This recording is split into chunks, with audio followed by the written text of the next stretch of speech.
Peace, family. What's good?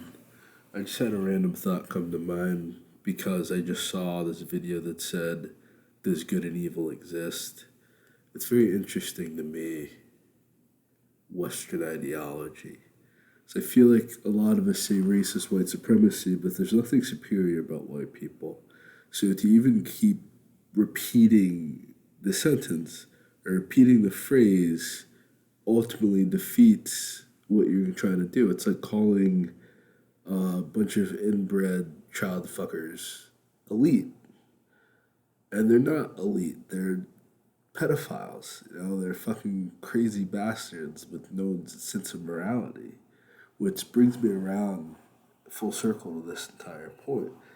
White people have spent the past 600 years at least the 1400s, questioning the existence of God, questioning morality. And at a certain point in time, you have to face reality, you have to face the facts. They're not doing this for the sake of non white people. They're doing this because they can't cope with the reality of what they do. This is not what's going on in Israel and Palestine right now is ignored because this is simply just their way of life. These are a bunch of European people that have moved to the Middle East on some tourist shit. It's like the episode of Hawaii where all these rich white people are calling themselves Native Hawaiians. And they're willing to die and fight this war to be natives of Hawaii to the point that they're willing to burn down entire sections of Hawaii in order to build more condominiums and luxury houses.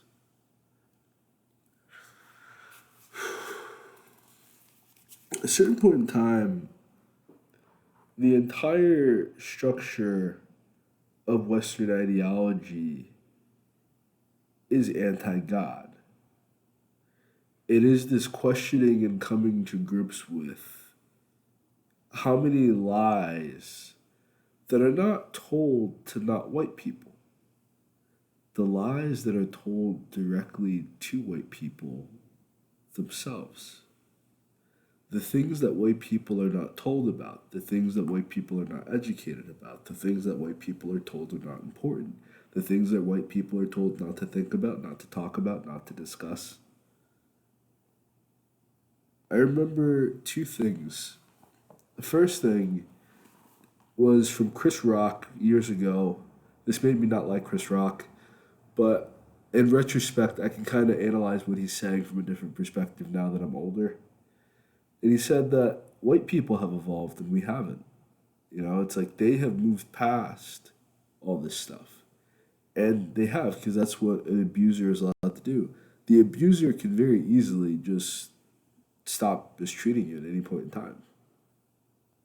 They can get other people to mistreat you. They can get you to mistreat yourself. But the bully can eventually just be like, you know what, I'm sorry, man. I didn't mean to do this. But what does the victim do? What does the victim do with all that anger, with all that rage, with all that hurt, with all that grief, with all that depression, with all that loss? Just because someone told you sorry.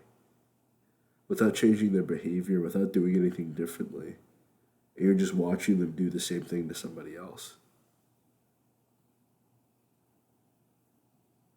The reason why white people can't accept the existence of God is because they feel like they've gotten away with so much in God's face.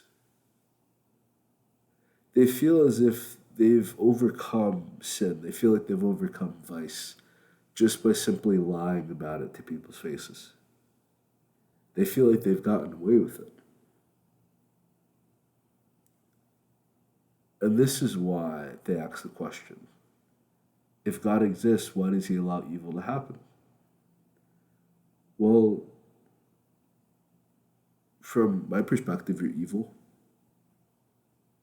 but I can still see the good that you do. I can still see the benefit that you would serve the world. And I feel like the issue here is the categorization of how white people treat people to begin with. And that's that you're evil no matter what. You look at someone like me and my skin color for centuries in this country, at least for decades in this country, no matter what I did, no matter what I said, I would be viewed as a criminal. And that's just how they see us. And no matter what they do, they view themselves as saints. That's cognitive dissonance.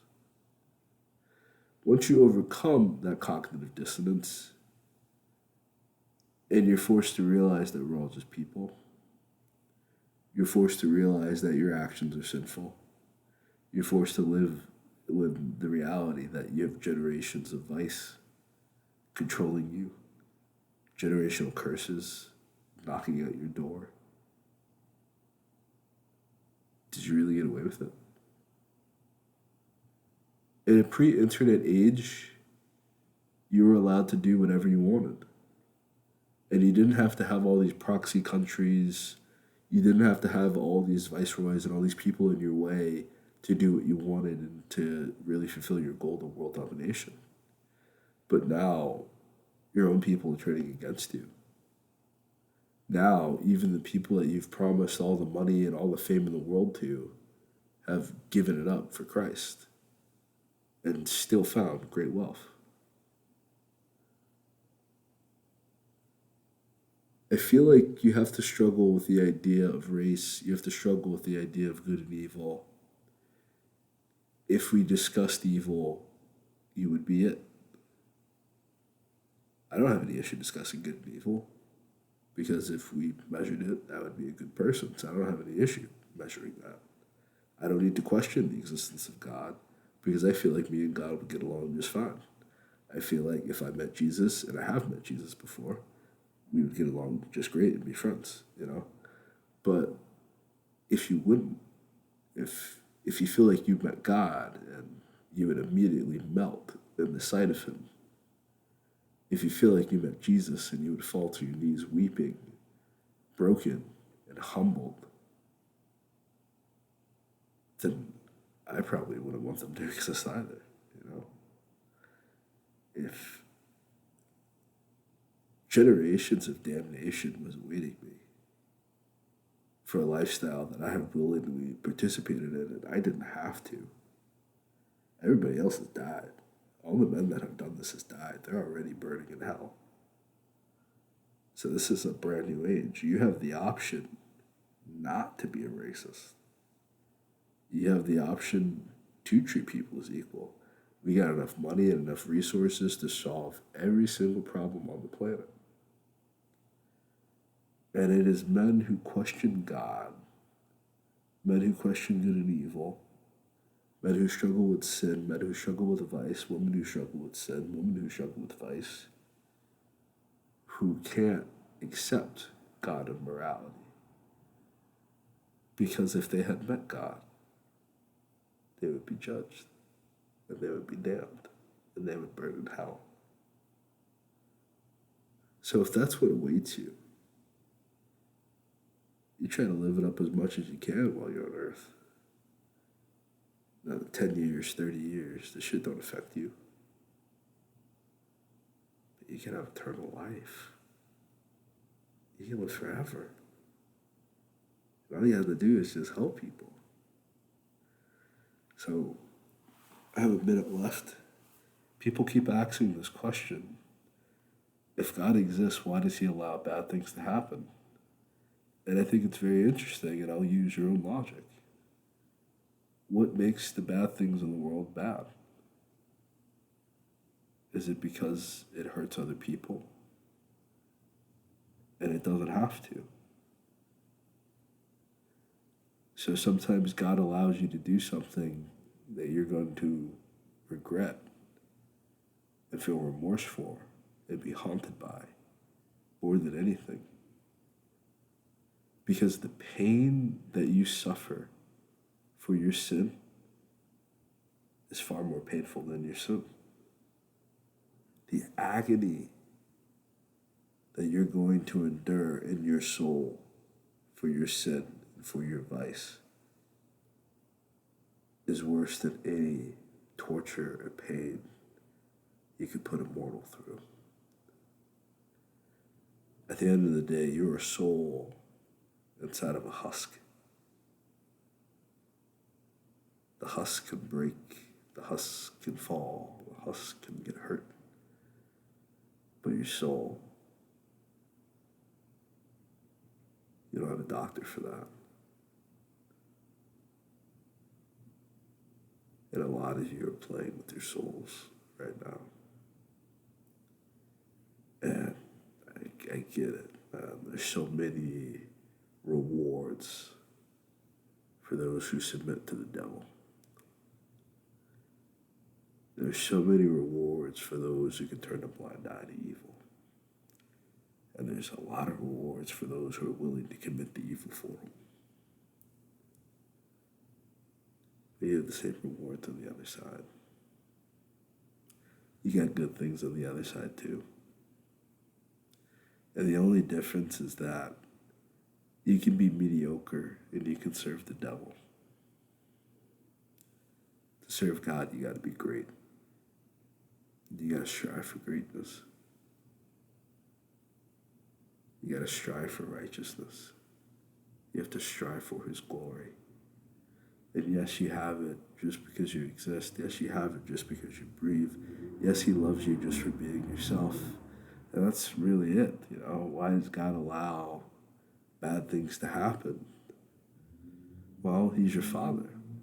He's everybody's Father. So a father has a perspective and a father understands, He knows not what He does. He didn't mean to do that. A lot of these people out there robbing and stealing and killing, they're so desperate for money, they don't realize, hey, you don't even need the money that bad. You're doing this for no reason. And they go to prison, and they're haunted by that, and they're wounded to their soul. And they feel, and they're in hell on earth. That's where a lot of y'all need to be. The same prison that you put so many innocent black people into. The same torture camps that you put so many innocent Arabs into. The same concentration camps that you put so many innocent Japanese and Jews into. That's going to happen to you. And it's not going to happen physically. It's going to happen inside your own households. It's going to happen inside of your own relationships. It's going to happen between you and your children. Your concentration camp might be a retirement home.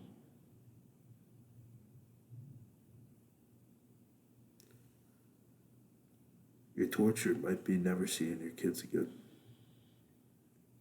because of the things that you believe in and the things that you said. You may never reproduce. And if you do, it's probably going to be someone out of your race. I feel like God's ultimate judgment for white people, and they know this, is that one day white people will never exist again. It's just as they were created 15,000 years ago, so they will disappear.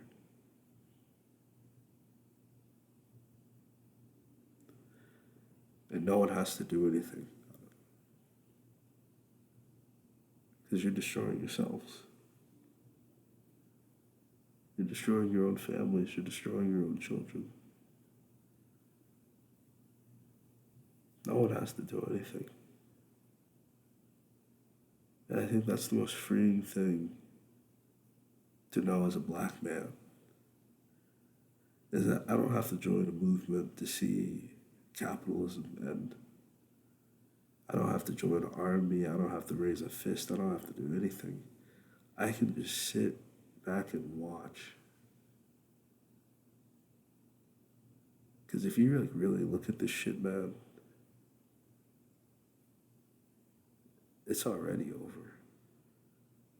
It already failed. All you gotta do is be righteous. All you gotta do is free yourself from sin. You don't have to claim a religion. You don't gotta go to the mosque. You don't gotta go to church. You don't gotta go to synagogue. You are the church.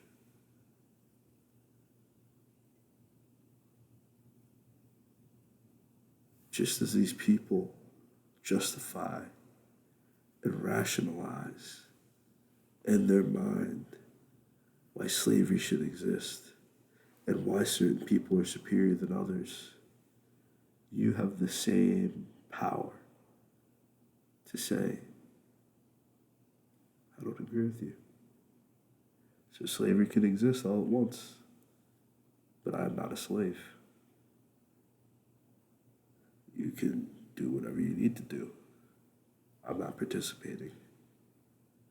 And just like when you watch someone cave dive and they go underwater and they don't come back up, that will be the legacy of white America. God bless you.